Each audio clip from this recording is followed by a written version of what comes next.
What if you were told that a brand new, futuristic capital city, costing billions of dollars, was being built from scratch? What if that dream city then suddenly ground to a halt, leaving farmers, investors, and an entire state in limbo?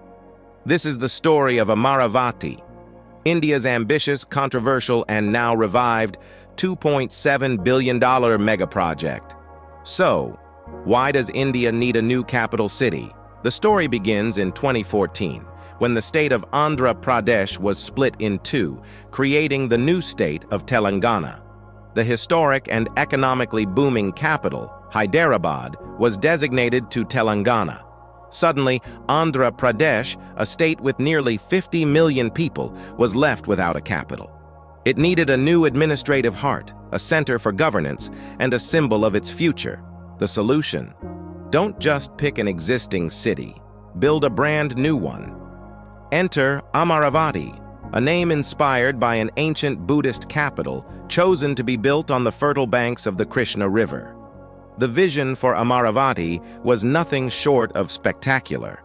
This wasn't just going to be another city, it was designed to be one of the world's most sustainable and technologically advanced smart cities. Imagine a city with 9 distinct zones, including a justice city, a finance city, and a knowledge city. Picture a place where 60% of the land is dedicated to green spaces and water bodies, with electric vehicles, water taxis, and state-of-the-art infrastructure. The master plan, developed by world-renowned architects from Singapore, showcased stunning skyscrapers, eco-friendly buildings, and a layout inspired by both ancient Indian Vastu principles and modern urban planning. The city was designed to be a people's capital, with a goal to house over 3.5 million residents and create millions of jobs. It was a dream of building a 21st-century metropolis that would rival the greatest capitals on the globe. Of course, a dream this big comes with a massive price tag. The initial budget for Amaravati was estimated at over 2.7 billion, which is roughly 22,000 crore rupees. To fund this, the government launched an innovative land pooling scheme. Instead of acquiring land by force, they asked over 28,000 farmers to voluntarily give up their fertile farmland. In return, they were promised smaller, but highly valuable, developed commercial and residential plots in the future city.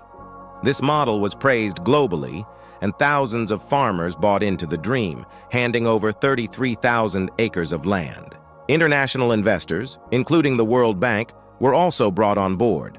The first phase of construction began, with roads, basic buildings, and foundational infrastructure starting to take shape on the once green fields.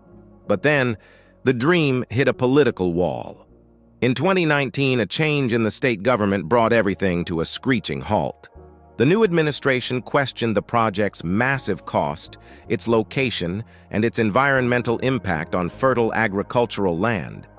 They argued that developing a single megacity was unwise and instead proposed a radical new idea: 3 separate capitals. One for the legislature, one for the executive, and one for the judiciary, spread across different regions of the state. This decision threw Amaravati's future into chaos. Construction stopped, funding dried up, and the once bustling construction sites fell silent. The farmers who had given up their land felt betrayed, launching massive protests that lasted for years.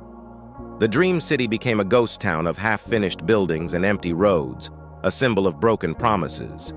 Fast forward to today, and the wheels are turning once again. Following another dramatic shift in state politics in 2024, the government that originally championed Amaravati is back in power. They have vowed to revive the project and make it their top priority. The message is clear: Amaravati is back on track. Construction crews are returning, dust is being cleared from abandoned sites, and there's a renewed sense of purpose. The plan is to restart where they left off, focusing on completing the core infrastructure and government buildings first. The legal battles that stalled the 3-capital plan have also paved the way for Amaravati to be reinstated as the sole capital. But the question remains: after years of neglect and uncertainty, can the project regain its momentum? Building a new capital city from the ground up might sound crazy, but it's been done before. Look at Brasília in Brazil, a city built in the middle of the jungle in the 1960s to move the capital from Rio de Janeiro. Or Abuja in Nigeria, which replaced Lagos as the capital in 1991. More recently, Egypt is building a massive new administrative capital outside Cairo. These projects all faced similar challenges: huge costs, logistical nightmares, and questions about whether people would actually move there. Some, like Brasília, eventually succeeded in becoming vibrant centers, while others are still works in progress. Amaravati's journey shares many parallels with these global examples, offering both cautionary tales and lessons in what it takes to succeed in such a monumental undertaking. So, what does the future hold for Amaravati? The path ahead is challenging. The government needs to rebuild trust with farmers and investors, secure fresh funding, and navigate the massive logistical task of restarting a multi-billion-dollar project. The costs have likely escalated due to inflation and delays. However, the political will is stronger than ever. The vision remains a powerful one: to create a world-class, sustainable capital that will drive Andhra Pradesh's economy for generations. Will Amaravati finally rise from the dust to become the smart city it was envisioned to be? Or will it remain a cautionary tale of political ambition? The next few years will be critical in determining the fate of India's 2.7 billion city. What do you think? Is building a new capital from scratch a brilliant move or a costly gamble? Let me know your thoughts in the comments below. If you found this story fascinating, don't forget to hit that like button and subscribe for more deep dives into the world's most ambitious projects. Thanks for watching, and I'll see you in the next video.